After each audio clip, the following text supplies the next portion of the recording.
Welcome to another episode of Roots and Narratives with me, Raghad Alwan. I'm me, Hawra Al-Milani.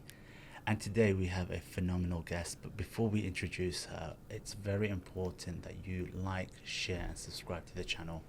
It's for us to get phenomenal guests like today we have Raghad Al-Abboodi, and we really appreciate her joining us. And what a phenomenal story, one not to miss.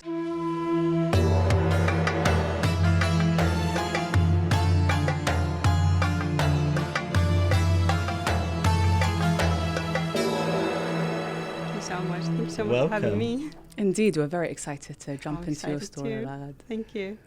So Raghad, sure. Because of your phenomenal story, we're going to start right back from the beginning. Sure. Right? Yeah. So tell us a little bit about your childhood, where you grew up and how you started your life. Sure, yeah. So basically I grew up and raised in Babylon. We just mentioned like the Ishtar Gate. That's where I actually born and raised for most of my life. That's where I did my bachelor degree in computer science at the University of Babylon, if you heard about it. And yeah, I lived most of my life there, really. I did my undergraduate in computer science for 4 years there before I got my master's degree in the UK. So I don't know, I don't want to jump to the master. So yeah, in brief, this is where I grew up and I lived most of my life in Babel. Fellow women in tech. Yeah, exactly. Thank you. So your early childhood, Yeah. Obviously you had quite a lot of conflict in the beginning of your True. childhood. Yeah, how true. was that for you, memories, and how did that Yeah. build you as an individual? I think it's like for so many women growing there, you don't actually question, you just follow a certain path.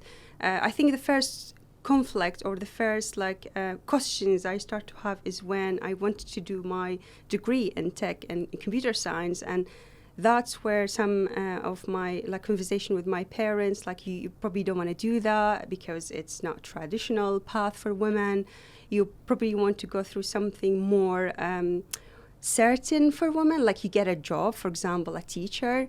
But that time I really did not understand why. I did not understand why don't we take risk and do something different. So I think for me, that's where I start to kind of I don't want to say challenge, but I really was curious to try something different. My sister was a teacher, my mom is a teacher. Probably everyone I know, they kind of have expectation from a woman, what kind of education she should get. So yeah, I think it started there when I was challenged to do I wanted to do something different. I also wanted to go to Baghdad to do my degree. That time it was quite kind of difficult security situation in Baghdad. So my family was like, okay, let's compromise. If you want to do computer science, then you have to do it in Babylon, in University of Babylon. At least it's closer to us. So yeah, I think I did there, and I was thinking, I actually at that point I had no idea what you do from that degree. I only knew that you do something with computers, and I really loved the idea of exploring computers.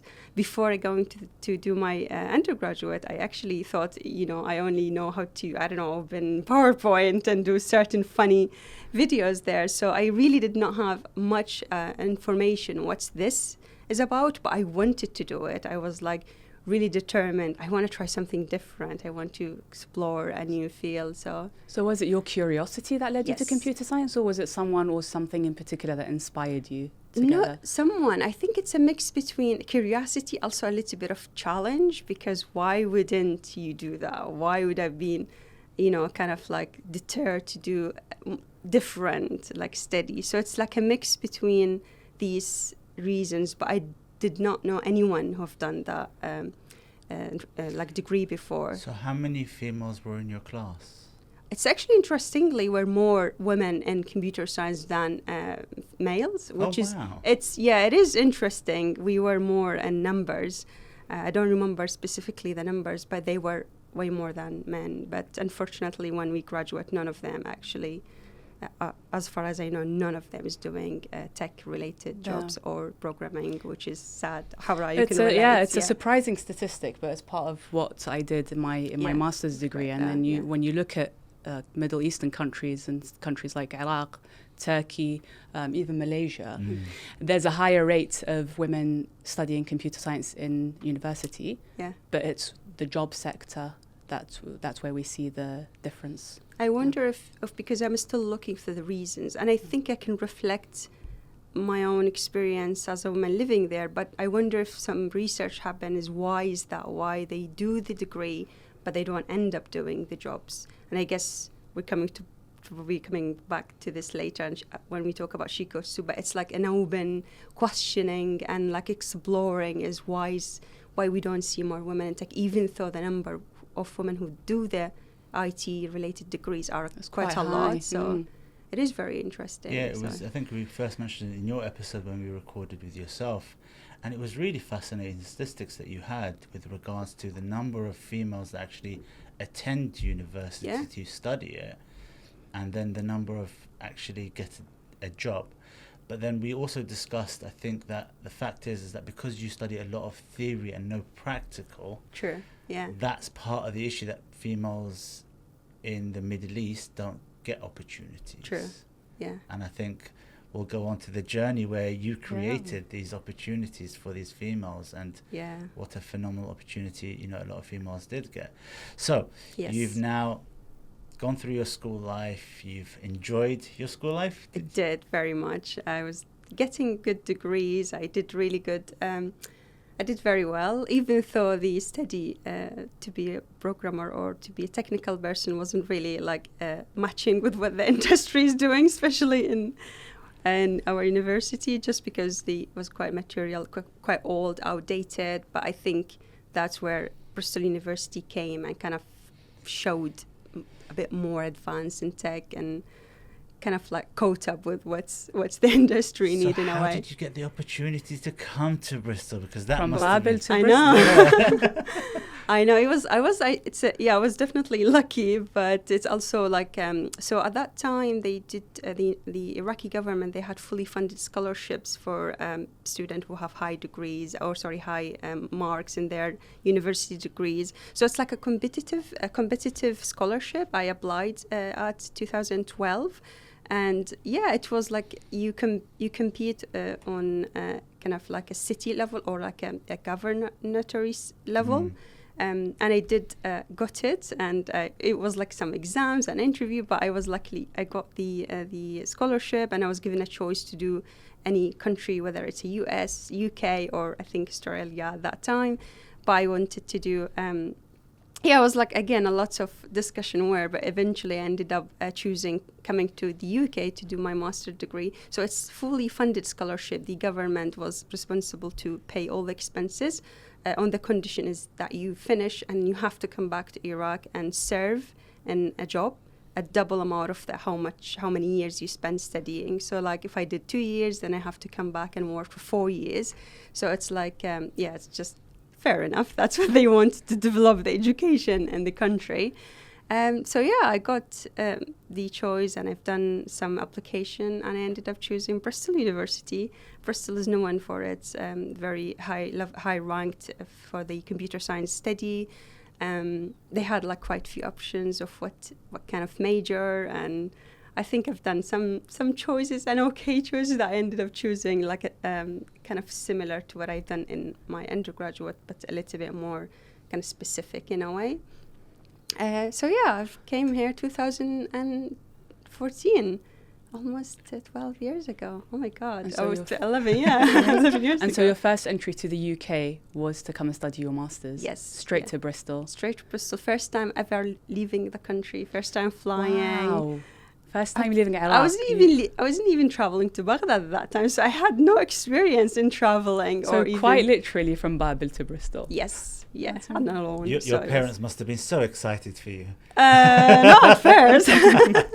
That's a little bit interesting because I spent 2 years when I got since the moment I was accepted for the scholarship to the moment I actually traveled. Oh, so 2 years while prepared like some exams and material. I was convincing my family to let me travel. Wow. Because again, living in a small city called Mahawil, where we live specifically, it's very conservative, it's very protective for women. So it's like they don't want to, of course, stand in my future, but they will have to protect me from, I don't know how much the listeners know about Iraq conservative community, but it's not really easy to let your daughter or you let your especially unmarried, who doesn't have companion with her. So it's really difficult to let them explore or travel by themselves. And not because you don't trust them, it's because you think this is the only way to protect them. There's unknown. It's a Western culture. It's not even close by anything to our Arabic conservative culture. So it was difficult for them to accept. But again, I think it's a lot of determination and them being, understanding eventually. So and trusting in you as well. Yes, yeah. Because they must have been really conflicted between wanting to support you and stand by you and, push you to do better and succeed, whilst also managing societal expectations as well. I do really appreciate them, how much they had to be strong to say yes eventually, because you don't see that time because you think it's why I want to do that, but like I do understand it's not easy, especially you live among community that you want their approval. So you can't say no to all of you. I want this to my daughter because everyone else wants you to be like them, if that makes sense. So standing kind of against everyone else. Yes. Starting with relatives, my uncle, everyone, like, they'll be like, you can't do that, you can't let your daughter do that. So it's a little bit of uneasy for them, and I do really appreciate they reached that time when they thought, you can go ahead and go ahead as long as you come back after a couple of years. Well, you didn't have a choice. They put you in this contract. Oh my God, there's a lot of money to be paid. So yes, I had to come back and work in Iraq. Yeah. So you finished. How was Bristol? How welcoming was that? Because obviously that must have come with its own challenges. You by yourself, first time out of the country by yourself, new country, new language, new culture. Yes. And to be able to adapt, finding a house, finding somewhere to live, finding even food, just the basics that you have to go through, especially if you don't have. Yes. Did you have a contact here? Did you know anybody? I think it's just starting with knowing the university, because you have to obviously connect with them, and I secured the first month of accommodation before I come, so it was a little bit kind of like I know what to do at first, but obviously there's a lot more that I had to explore when I came here. So yes, you're right, it wasn't easy, but I was really, really excited. Like, I just couldn't believe this is the first time in my life that I get to, explore and be, live an adventure. And I remember even I was leaving when I first settled in my room, and then I had to go for shopping, just grocery and something. I just couldn't believe that I make the decision so I can leave and go and get what I want and come back. It's like, can I actually walk to the shops and back? Again, back to how we used to live. I think it's changing now in Iraq, but then again, as a woman, you live with your family. Your dad, your brother brings the shopping back home. You don't do much. You don't go to the probably souk and get your shopping. Especially in a very small town like where I used to live.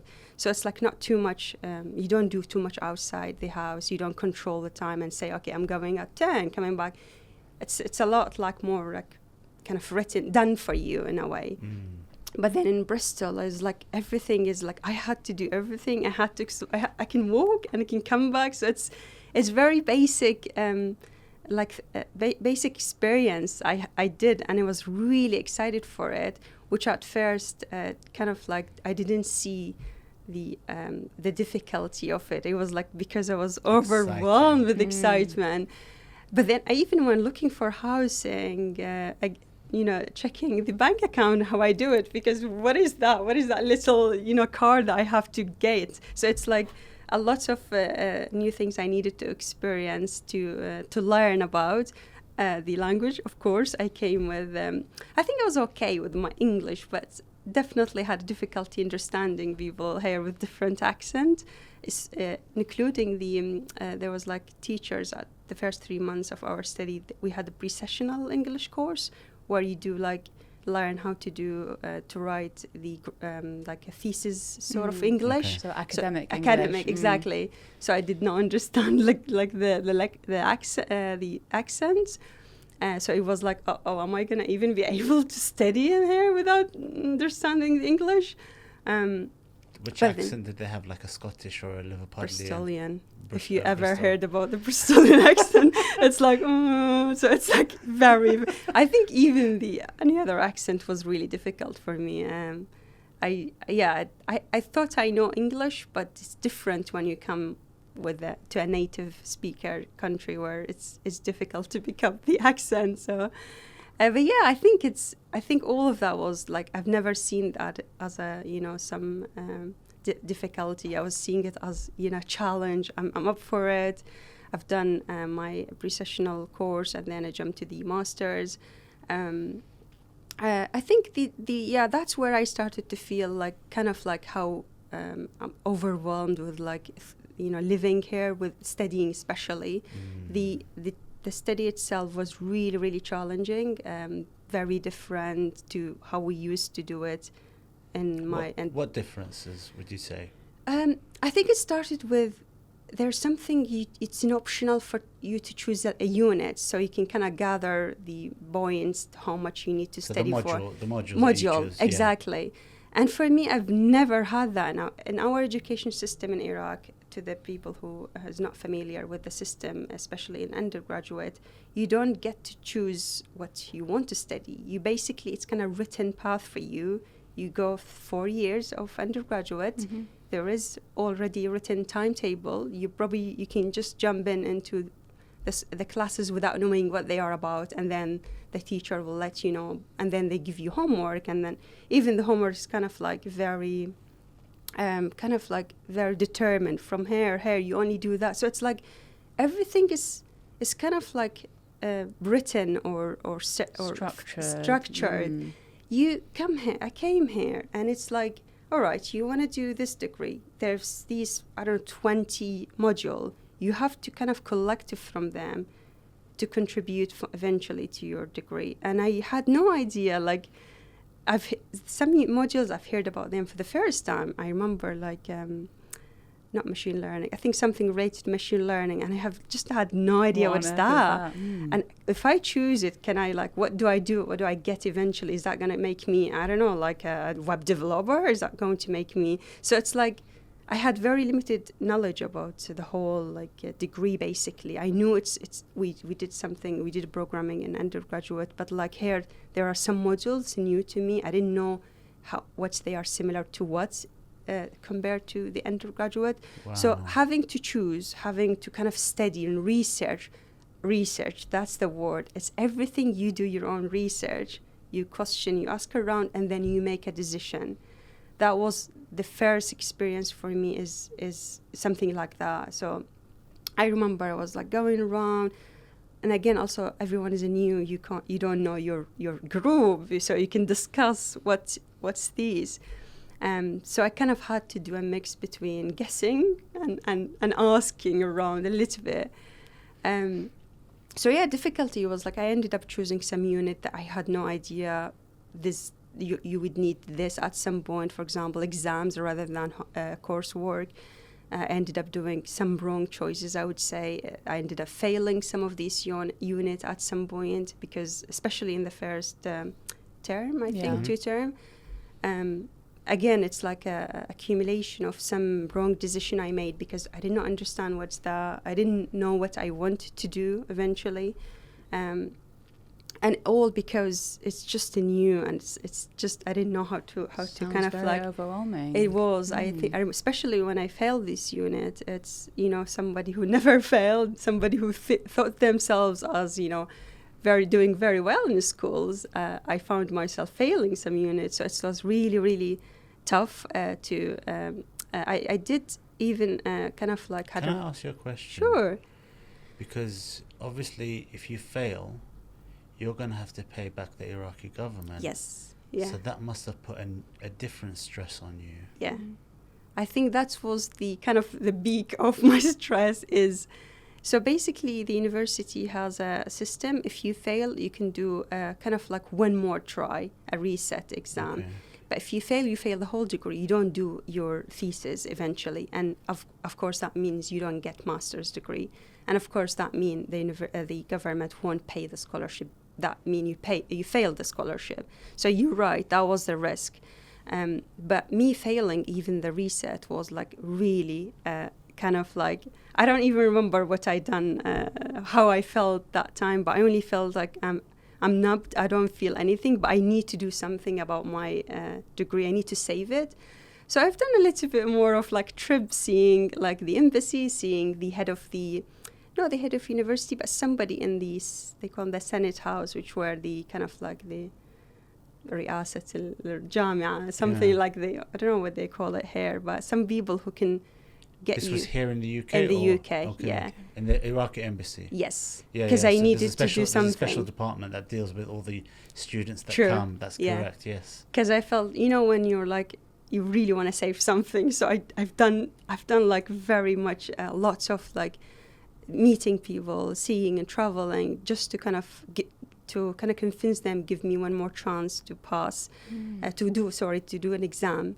And it was just one exam that I was struggling with. So eventually I've got exception from they helped me, the university. They knew my situation. I explained why I needed that.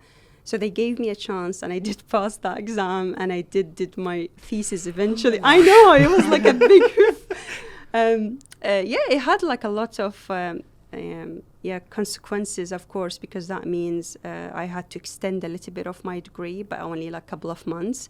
But then I didn't care. I just was ready to kind of like get it and learn. The interesting thing is the second term I did way better, because I kind of like get the ideas. Like, that's it. Okay. You have to kind of do some research, kind of linking to the outcome of each module. And that made me kind of reflect back why we haven't been taught to kind of do a research, to learn these things, to go, I don't know, Google or ask. For us, it's like... It was a lot of trial and error, it sounds exactly. like, with added pressures from everywhere. A new place, new people, new university, new methods of learning. So much to think about, whilst having the pressures of then having to succeed and get all the grades, because otherwise you fail. Plus that you've just come from Iraq and you were spoon-fed. You have to do this, you have to do this, you have to do this. So you weren't even sure on how to do research, or that you had to do research, because that's it. Yeah. In the UK they just tell you, here's your module, go and study. True. Whereas in Iraq it'd be like, here's all the content, go memorize. Exactly. It's it's like, you don't need to do anything. We will tell you what to do there, the system in Iraq. I'm really hoping it's changing, but that's how it was when I was a student. So a lot of big challenges when you were here in Bristol. Yeah. It's a mix between sweet and sour experience. But yeah, it taught me a lot. It really taught me, especially about the education, like how we should learn in a way. This is not what I used to know about learning. Is maybe I need to adjust and learn differently. So learned how to learn, basically. That was the biggest learning I've got out of doing my degree here. Learn how to learn, I like that. Yeah. That in and of itself is a huge and important skill. Yeah. It is, true. Yeah. I've learned it only when I did my degree here. Wow, what a journey! And that was that. How long did you stay in Bristol? 2 years, just 2 years, and because I just stayed longer to kind of experience the life here after I've done my degree. So I've stayed for 2 years. Yeah. Wow, so that means you have to serve 4 years in Iraq. That's it. That's it. Do the maths, times it by 2. I know, usually it's 1 year master's, but because of the extension, I did 4 years serving back in Iraq. I did 5 years eventually. And where did you do that? So I did not have a job before I come do my degree. So again, part of the scholarship is like, if you have a job, then you come back to your normal job and you do, serving. But if you don't, they kind of like, it's on them to find you a job, on their committee for people who's done their degree outside the part of scholarship. So they gave me a choice. Actually, they didn't give me a choice, but I had an interview, and they were like, okay, we're placing you in university in Baghdad, one of the new universities. It's called University of Information Technology and Communication. It's like a university. They built it specifically to teach the new tech or like the kind of modern IT plus some business module. So I've started my job 2016. And just before you do that, how were your parents about you moving to Baghdad now? Oh yeah, because that was a dream for you before, which I know. They weren't very keen on, only right? travel and do my degree. Yeah, that's true. I think it was interesting because I was pushing toward getting the job in Baghdad because at that time I felt I could contribute better here. I can do so much better in Baghdad. So it wasn't easy for them again, but I think for them, I've already traveled outside the country. So what did it make difference if you live? But it wasn't like pretty easy. Yes, it was like, no, what if you do that? What if you could do that? And I was like, well, it's not my choice. The government decided they want to put me in Baghdad. But I think what helped them is because I stayed with kind of student accommodation for a little bit before I move in and find my own flat in Baghdad. So it's in quite a safe space to just start and explore. Be reassured that you'll be safe and okay. Exactly. And how was Baghdad? Because obviously it's a female person by themselves. Obviously your parents are concerned, and it's your first time back into the community, I would guess, or into a new challenge, a new area. Sure. How was that welcomed by the locals? I still thought about it is so much better than for example, any other smaller area or any other cities in Iraq, even though I didn't travel much, but compared to Babil, for example, just in terms of the network you can get, the experiences, slightly better for women to at least kind of like do work there in Baghdad. You can probably meet a group and build a business or talk in groups, but then there's limitation for example, my hometown, for women to meet up. You don't even get a cafe to sit and work. But Baghdad offered that for so many women. However, still wasn't really as safe as I really hoped it would be. You still have to be careful. You still get a little bit of like uncomfortable walking in a street, for example. So yes, I thought I had higher expectation, but with the time I felt like it's good progress compared to rest of the country. But I really, really hope that to see it safer and better especially for women. But I think it's progressing in the right direction. At least I see it every time I visit. I see something different to how I used to feel when I was living there in Baghdad. And it's offered more and more like chances to be kind of just live in the city. So, yeah. So were you lecturing there in the university? Yes, I did lecture for the undergraduate student, 4 years student. Also in computer science? Yes, yeah. So I did all sort of computer science module, from programming to lots of units now. I also did supervising for student theses, final year student theses. So it's that's the typical job of assistant lecturer or lecturer at the university. Do you feel like you had a different view now that you've just come back from the UK and seen a completely different education system in the universities? Do you feel like you had something different to contribute that was different to the norm? That was what made me really excited to get back and do especially the lecturer job, because I felt I really want to contribute to developing the curriculum to start with, teaching differently. I had so that's the rich experience I gained from being a student here. I kind of got it back with me. I did try and had opportunities to teach differently in a way that gives them, again, like the choice to research, learn by themselves, group study, projects, rather than exams and quizzes, the traditional way of teaching. I try to also contribute developing the curriculum, especially when we talk about tech. I could see like the way the curriculum builds in the university is exactly how I used to do it in my undergraduate 6-7 years ago, which was like insane to see it's the same, giving like the industry. We're talking about very rapid industry. We're talking about tech, so you can't teach some module that is far behind right now, outdated. Yeah. So I was really mad and angry, but at the same time, I was quite restricted in terms of how much I can change. Eventually, it's very classic bureaucracy way of doing work at the university. Yeah. So you try, you have some little bit of power to change something, at least inside the class. But then if you want to do more, it goes through a chain of getting approval, and then ended up like a lost case. So it was a mix between disappointment that I still don't see much progress, but also excitement. For example, in Bristol University, I've learned something like clubs. You can do, programming clubs. You don't have to just stick to what the teaching is. You can do your own project. So I came back and also encouraged my student and started 2 clubs, English and teaching tech clubs, our programming clubs. But again, that kind of, there's a little bit of limitation to how much you can progress with these, given, you can't keep a student more than 2 o'clock, for example. These constraints. Yeah, because they close the university at 2, and then everybody has to leave. 2 in the afternoon? Yeah.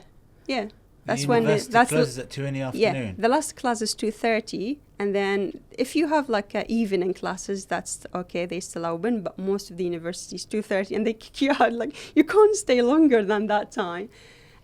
But Raghad here is determined to make a difference in the education system. So you can imagine, it's like, you want to do something, but also like, there's also quite funny things. I also learned from Bristol. There's something called guest speakers. Like you don't have to just, the lecturer is not the only one who can give you the information. You can host people, especially working in industry.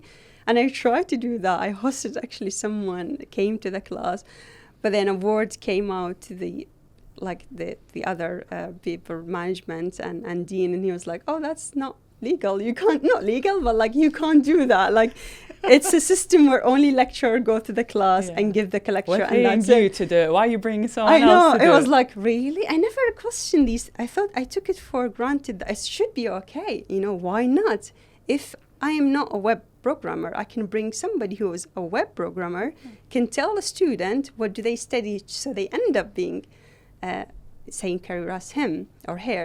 So that's, again, like little tries. I've done a few things, but then there's quite a few consequences or difficulty to get them so basically pass. You were going against the system. Yeah. And I'm guessing not a lot of people like that. Yeah, I think there were also quite good lecturers who also tried to push back, try to change something.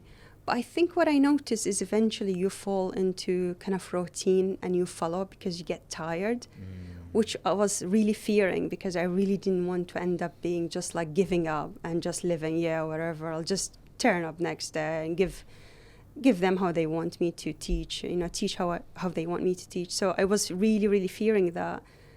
So you can imagine my first few years was really, really like a lot of pushing back and changing. I remember even gave my student a bit of challenge to do. They ended up going to the head of the department saying, "No, we can't do that. She has to change the way." And I was asked by the head of the department to change the way I was. Basically, I asked them to read a book, but then it was like, "No, you can't tell them because it's a big book. How can you expect them to read a book? You have to summarize it in PowerPoint to put them into small points for them to be able to study." So again, it was. I wouldn't say I gave up eventually. I was a bit disappointed, but I felt maybe this is my limit, this is how much I can give. And that's why I decided to quit my job after 5 years to pursue another. Just before you quit, you had the COVID.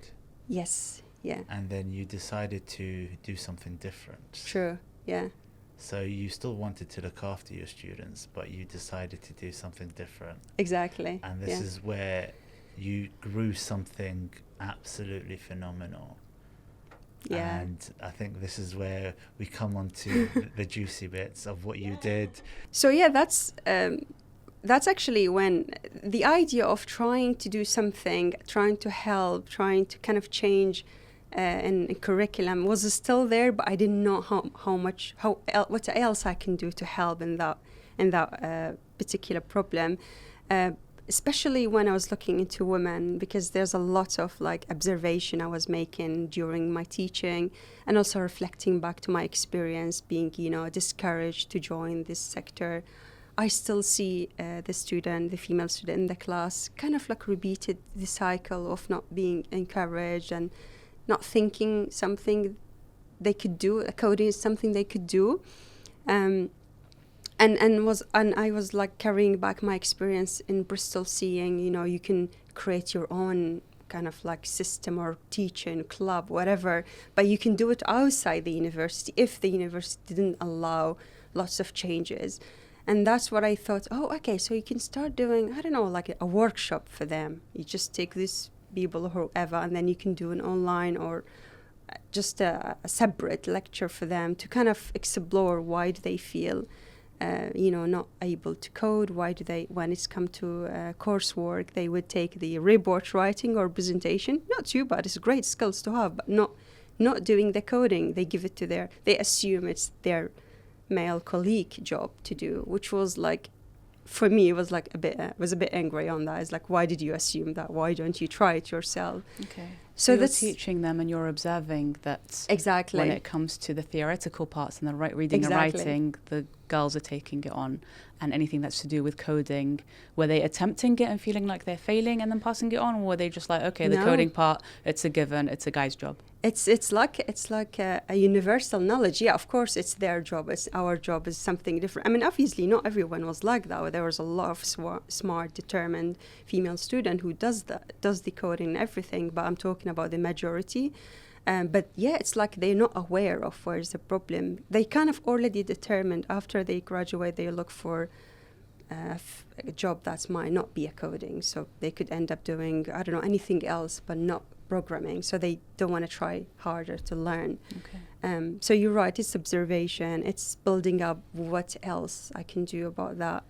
And that's what's inspired, especially when, actually before I started the workshop itself, I participated in a UN-supported program, the UNITAR, in Japan for roughly 6 months. But I went for a month in Japan, where we kind of were being taught how do we start a business or startup or an idea to build. Yeah, it was really, really good workshop. And that's where I got my thoughts on the table, and I was like, look, I've got these thoughts. I have a problem. I see less women encouraged to do technical skills, especially in Iraq, especially in my university.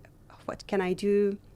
So eventually the whole program helped me to build. At first it was like more like not a startup, or more like entrepreneur's idea to kind of build something. But I decided eventually I want to turn it into charity, just to probably help better that way. So, and this is when She Codes 2 was created. I was literally calling it She Codes 2 during the training before anything else can actually happen or start. So I got like an idea. I was like, oh, okay, that's it. I can get, you need the student, you need a platform where you gather them, you need trainers. So it's kind of gathered the idea of how do I collect resources to build something. I didn't know what's that something until I came back from that training, and I started to explore. COVID came, 2020, and I thought, okay, now the idea of using online tools is becoming more familiar, and it's made it easy for me to connect and get the student, especially women, because now they don't have to stay in the class later or university later than they're supposed to be. They can just work steady from home. So I did actually made my first ever small workshop for only probably 9 students. Most of them were the students I was teaching at the university, and few other from like social media when I was talking about it.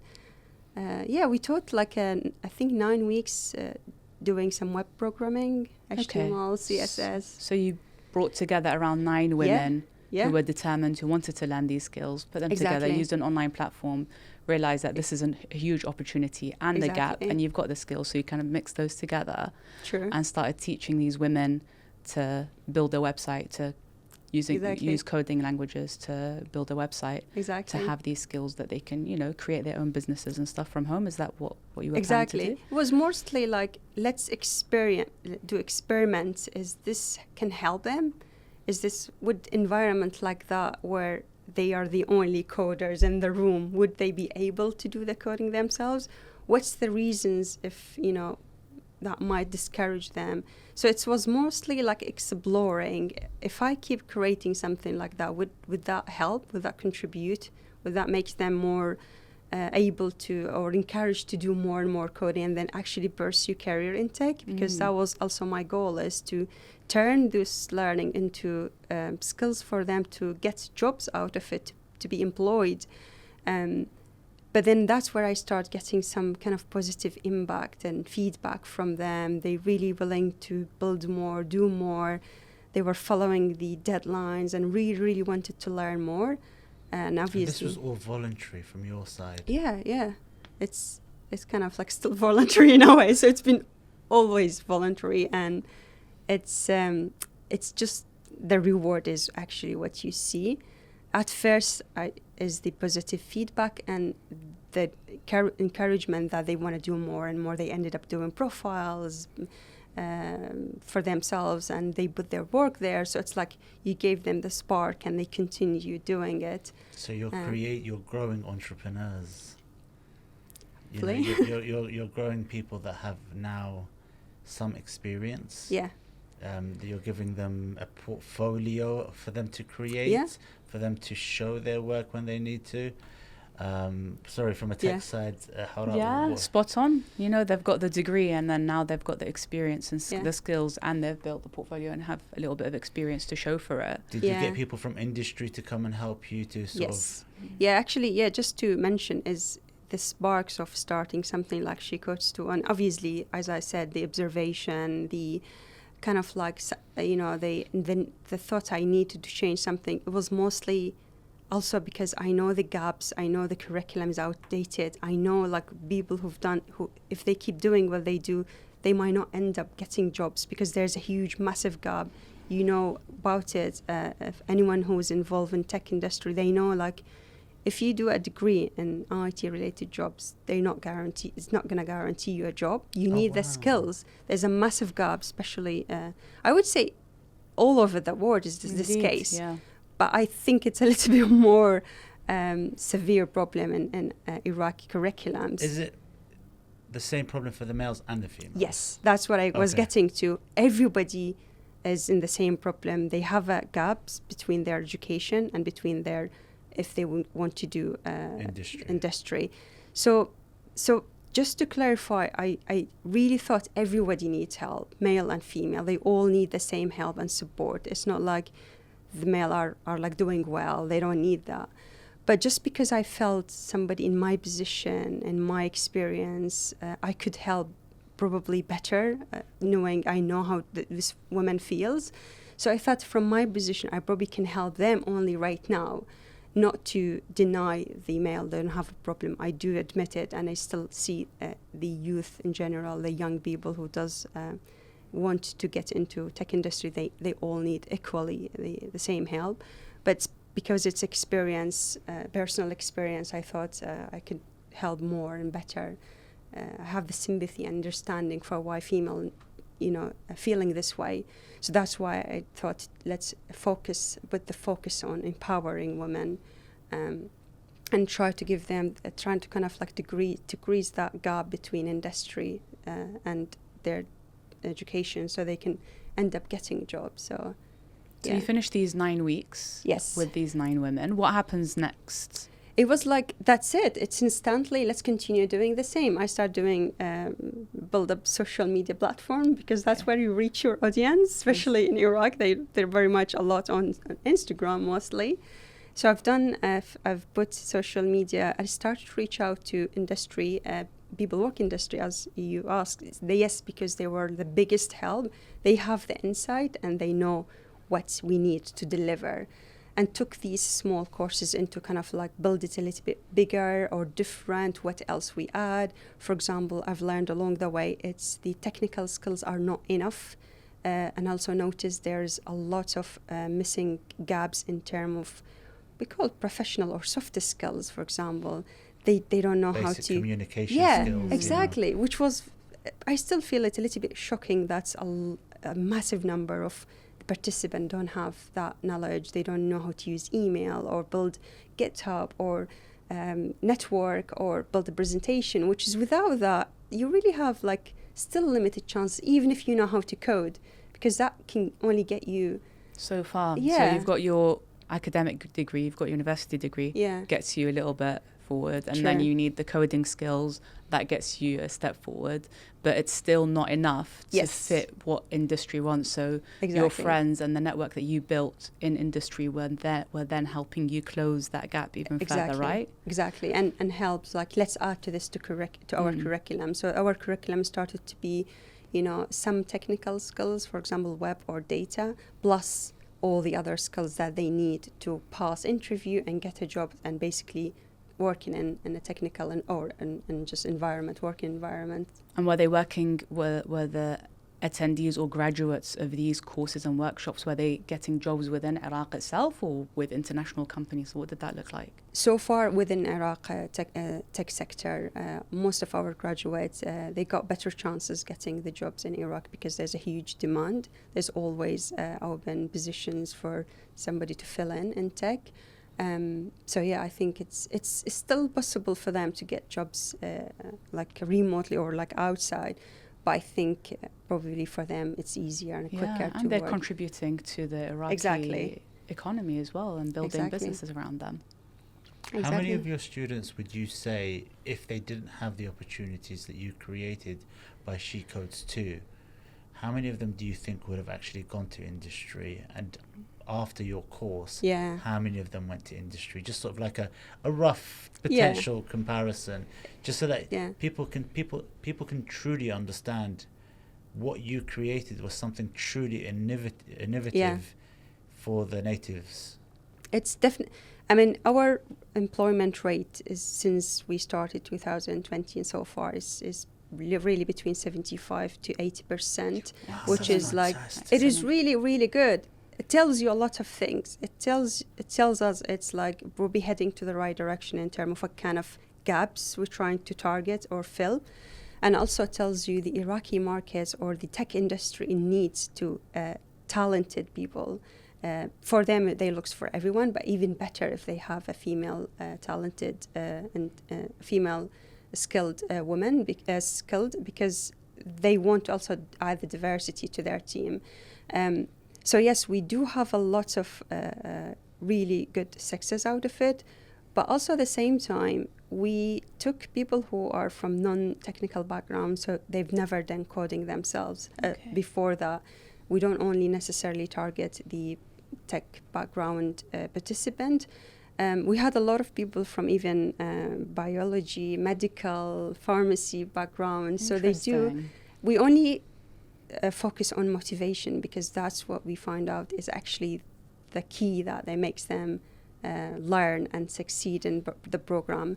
So if they're motivated enough, and that's what we test during the like admission process, that's actually the program itself is within 6 months they can get the technical and whatever skills necessarily for them to end up getting a jobs. And we do have stories of quite few women who came never coded themselves, never done anything with coding. Wow. They do computer, but not like coding itself. Within 6 months, they managed to learn. They did get skills, and quite a lot of them end up getting a job as a web developer. And her degree is just a biology, which is in Iraq, even any other major, they don't do any computer, like any coding in their degree. So she was doing coding for the first time ever in our program. So I would say there's really good impact on those women's life, and give them the chances of exploring something different to what they have done in their degree or what they thought they could get jobs out after they graduate. So it gives them chances to explore something different. Even, work as freelancers as well, or work from home. They don't have to be working from, working at companies. I guess, I've read what your research, Hawra, which is very interesting, is like, it's easier for women sometimes to do jobs at home, giving the, restricted environment, conservative, her responsibility or expectation that she as a woman, you probably want to stay home and take care of home responsibilities. So tech is actually one of the highly paid and good skills to have and work from home, because if you think about it, there's not too much jobs that you can take and you can work from home, but then having coding skills or technical skills can actually give you that opportunity to work from home, still fulfill your responsibility or expectation to stay at home, but also open up doors for you to work as well. So a wide variety of roles as well, because it teaches you problem solving, right? True. So you don't necessarily only have to be programming or coding. Exactly. And you can do it in your own time, and you can progress to different careers there as well. And it's very and it's well paid, right? It's not like a data entry job or something that's going to pay. It's very rewarding. Very basic, How satisfying was it to? I mean, if you look back, She Codes 2 has been running for 5 years. 5 years. How satisfying does it feel for yourself knowing that 5 years ago, how many students have you had through the door? 9. So far, 300, over 300 graduates. 300 graduates. So over 300 people have now... I don't know. I don't even know how to describe it. Yeah, 300 women's lives changed through these programs. I hope so. I really hope so. But I think if you reflect right now, how does that make you feel? It's really like mixed feeling. It's never like I've done my role. That's it. Time to. It's always like how else we can do. So it's like it's a mix. I do pause and feel like that's amazing. It's really rewarding. Especially you read the testimonial, you read their stories. They come back and when I want to work with you, I want to contribute. I want to help other women's lives. We do have lots of volunteers who used to be one of the students. So like I see these things and I really try hard to pause and think back, because it's very important. But at the same time, I find myself like just keep pushing to what else we can do, how else we can expand it, because what we've done is really good to spread it even more, reach more women. So it's like never like I'm satisfied. let's like sit back and watch the amazing result. I think we had a call a few months ago when I was like only focusing what else we can do. This is a problem. We're stuck into this fundraising / sustainability issues, what we can do about that. So I am in this position right now where mostly looking into how else we can sustain it, spread those programs to reach more women. But I definitely feel like it's amazing, and sometimes I can't believe it's actually true. I feel like especially when I attend the graduation and I see them with the skills and talking to recruiters, getting a job immediately while they are like in one of these networking events. So it made me feel, wow, it's amazing. I can't believe it's happening. Rewarding. I must say congratulations. Oh, thank you. You know, it's honestly, when we came across your story and when I first got introduced, I think Hawara was a guest speaker for one of your courses. I think I saw on the Instagram. Yes. You've gone far down the Instagram. I've gone far down Rabbit hole. I've been checking what's been going on, and it was just like, oh my God, what you've achieved, not only in Iraq but just in the general world of things. To give females the opportunity, even non-programmers, people that have done different degrees, because there's an expectation to go with what you've studied. True. To give people that opportunity to broaden their horizons, to give them work opportunity, especially in tech, which is a fast-growing, changing industry, is something to be truly proud of, and congratulations for everything that you've achieved. And you've now registered as a charity in the UK, so She Codes 2 is a registered charity. Yes, it's both in Iraq and UK, NGO and Iraq charity in the UK. So it's a really good step. Which really opens doors for partnerships, for everyone to contribute to the work that you're doing. That's the aim of doing it. And that's what we're looking for to the future, or the vision of what we see we're doing in the future. So So fantastic. Really I'm honestly lost for words, So wow. And then what brought you back to the UK then? Oh yeah, we missed that bit. Yeah, you're in Iraq. I had a little bit of like some traveling in between. So when I did my quit my job as a lecturer, was still doing she codes too as basically my job the whole time. I've never quit that, not even a pause. But I wanted to transfer to the industry. I really wanted to experience what it is like to be a software engineer, to actually look into the other side of, okay, I was teaching the coding skills, but then how is it like actually working in the field? I think it's like a lot of reason I wanted to do that. One of them is obviously to see what am I missing in the curriculum, and also what is this like, what's the expectation, because eventually when you teach, you actually want to be aware what exactly it's like, even though theoretically you know.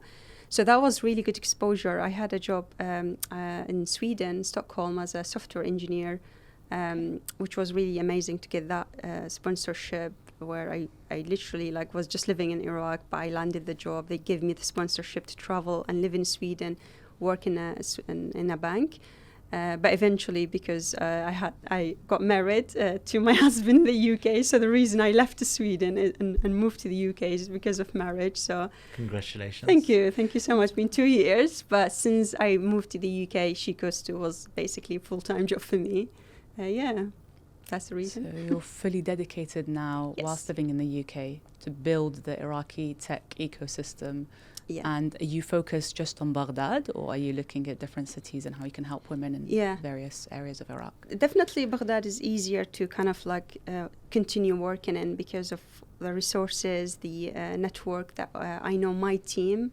I've got people who work full-time as well back in Baghdad working for She-Codes too. So it's easier to continue, but also we've always looked to expand and reach more women. So we've been actually able to do online courses where we recruit women from all over Iraq, especially the most two recent programs. We reached over 15 provinces or like governorates in Iraq where we recruit women. So we have a very good diversity of students right now doing our courses. What are the courses? Sorry to interrupt it. Yeah, so we're doing data analytics course, and we're also doing we have a partnership with another a US education platform called the Data Camp. Okay. So they gave us, as a part of this partnership, we got to access their material online and get to kind of offer it to our students. So it's like, they get to study through the platform basically. Amazing. So that you were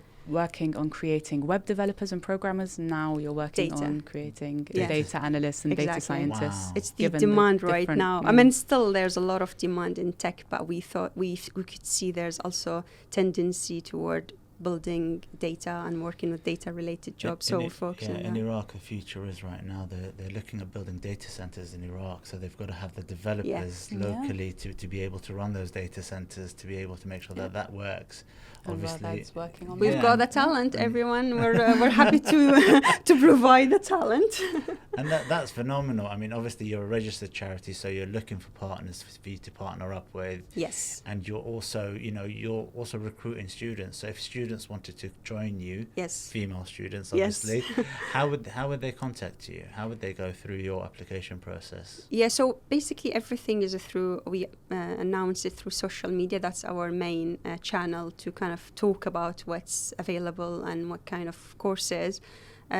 We do very little bit offline, like kind of reaching out to university, but that's a bit limited. But the online channels through social media is our main platform to talk what's available. So I guess they can reach out to so for any supporters, any companies that want to fund them or support them, go through the online platform, reach out. I'm sure she'll be more than happy to welcome anybody to have a discussion. Definitely, that's actually one of the is the goal as well, from being to expand and also to kind of like continue and sustain. Is we look for these partnership and sponsorship from the industry. So the industry leaders or the organization, we're always on a lookout to partner with them. There's many ways how we sustain the programs. Is basically either this organization either offer sponsorship or they hire some of our students. So we always provide this talent for them. So that's a way of the organization to partner with us. But yeah, everyone else will always appreciate if they support the visibility, our reach to more women, help us to connect with bigger community of women who they think we can help. So we're always happy and open to get connection. Can I ask a question? Sure. Who would be your one inspiration that has helped you and motivated you through all of this? Because as a business owner or as a charity owner, it's very lonely at the top. So to have somebody there that's been sponsoring you and helping you and supporting you behind the scenes that nobody knows about, who would that one person be? Oh, that's tough. I don't think there's one single person or single organization. I think it's really, really many, there's around me, there's a lot of motivation. You do obviously get the low point where you think it's struggle, it's challenges. Why would I do this?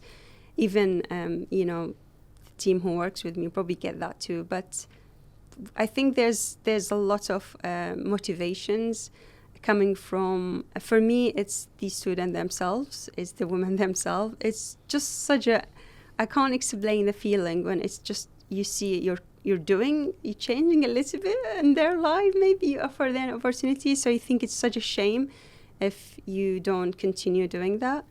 But also there is a really highly dedicated young team working with me in Baghdad. That's, if I feel like low, I just think about they really want to push in and continue, so I shouldn't give up. So that's another reason, is like the team who works with me is really highly dedicated and willing to do the impact together.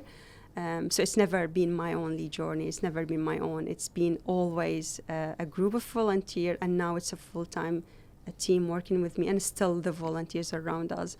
And also my husband, he got a lot of credit for keeping me going, honestly. It's especially when you're kind of questioning whether it's a sustainable job for me or should I do something else. But getting his support since the very, very beginning, when I first thought about the idea of She Codes too, because I knew him that time, it's also a massive factor that's pushing me to, when I feel low, I could continue. So yes, it's many reasons and many inspiration I pick up from just every day that keeps me going in this journey. That's lovely. Thank you, Raghad's team, and thank you, Raghad's husband, for your continued support. Thank you all, of course. So we normally have a question that we ask the guest. That's left from the previous guest. Oh, okay. And so the question left for you is, who's your favorite Iraqi?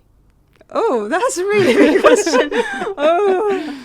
Oh, how much time do you give for a person to think about that? Have a think about it. But I'm going to ask Hawra a question while you think about it. Please go ahead. Yeah. Okay. No. We're talking about tech and I can answer tech, that. obviously. You can answer those. So your experience with working, I think you've done mainly in Najaf, right? Our focus was in Najaf, yes. How was that? Because obviously we're talking about women in tech, the challenges that they have to go through. The challenges are quite different. Being Iraqi women, they're going to have very similar challenges to those that Raghad's team teach in Baghdad. But given that it's less, for lack of a better word, it's less open, a little bit more conservative. There are a lot more societal pressures and societal restrictions within which women in Najaf operate. And so the team had to be extra careful and extra mindful when creating the curricula. It's not just about the technical knowledge. It's not only about the soft skills. It really is about being mindful of the spaces in which they teach, the ways we approach women to make these courses available, the language that we use, the very specific words that we use, even the security guards, having specific security guards and security mechanisms, let's say, in place. These are all things that we need to account for when working in cities like Najaf as opposed to Baghdad. So there's a lot more restriction from which we have to operate, and things that we need to conform with and work with that pose a little bit more of a challenge than it is in Baghdad. Yeah, I mean, you think about IT and you think, it's open to everyone, but there are a lot of restrictions and there are a lot of lack of opportunities sometimes. And by, yourselves, what you guys have achieved, I think is something truly to be proud of. You know, alhamdulillah, you I think know, it's not great. only as women, but also as Iraqis, you know, to be able to open up the opportunities to as many Iraqis as possible. Yeah. It's so heartfelt. I think us, because I've never really lived in Iraq, so us seeing it, it's just hearing the different challenges, it's been really eye-opening. It is, yeah. Yeah. So who's your favorite Iraqi? Okay. Well, I don't know what's the expectation of this answer, if there's a single person or not, but yeah, I don't know. I feel like Suprobi is just a group or tribe of people. I think it's not a person, but rather than whoever really. So I don't consider myself wataniya, but I feel like whoever still have hope and still have contribute to actually improve the situation of the country who are Iraqi for real. We have a lot of reasons to kind of dismiss or not want to belong or want to do something for the country. But also there's a lot of reasons to kind of like have hope and contribute into building the country. So whoever have the hopes and whoever think positively about it and whoever build initiatives or doing something to practically bringing the country back to be bright and developed or are actually my favorite Iraqis and the one who keeps us going, because if everybody gave up, we'd probably just give up as well. But it's just those people who really want to see it better in a way. So this is my favorite. That's a beautiful response. Thank you. Nice. Thanks so much. What's the question that you'd leave for the next guest? So if the guests are living in or lived in different countries and probably look back to the Iraq, also what could they see they want to kind of bring to Iraq, or they wanted to see happening in Iraq or experience or basically they want to see Iraq is doing the same as where they lived, if that makes sense. So no, yeah, absolutely. does that make So sense? what external factors from other countries and experiences that they've had they can bring to Iraq or they'd like to see in Iraq? Oh, that's a very good question. Yeah. That's a nice challenging question. I was going to make them think. Yeah, exactly. I thought about, because my experience was the education. Like I really wanted to see that different in Iraq, kind of similar to education in developed countries. But yeah, I'm curious what they would think about as well, what they have seen, been happening and where they lived or living, and how they want to see it happening in Iraq. Rova, this is the first guest who beats you at the question, because you're going to throw the question right back at her. Yeah, she already answered the question. I like that. No, that's a beautiful question, and let's see what happens on the next episode. I'm curious. Thank you. Thank you. Of course. I think we have to end with a big thank you for joining us. You've come all the way from Bristol. You've joined us and you've told us the phenomenal story of She Codes 2 and how it got born, from COVID, which locked everyone away. You created something phenomenal. Thank you. You've created something for female generations to come as well. And 300 students with 80% of them getting work, that's a very big number. You're changing people's lives. And I think I had one of our guests who turned around and told us, he goes, if you work on the females, that's half of the population, and that's families that you're supporting. Yeah, you're taking care of generations to come, and the work that you're doing is impactful. It's real. It's making a difference, and it is going to make a difference. So kudos to you, Raghad, for taking this on and changing what was a very personal challenge to making a difference, not only in your own life but in the lives of so many other women. So that's hugely inspiring, and hats off to you for the work that you're doing and continue to do, inshallah. We look forward to the growth of She Codes 2, and we look forward to new developments and new things that are coming around the corner. So for our viewers, thank you so much for joining us on this episode, and please like, share, subscribe. It is so important to get phenomenal guests like Raghad to join us, and we look forward to seeing you on the next episode.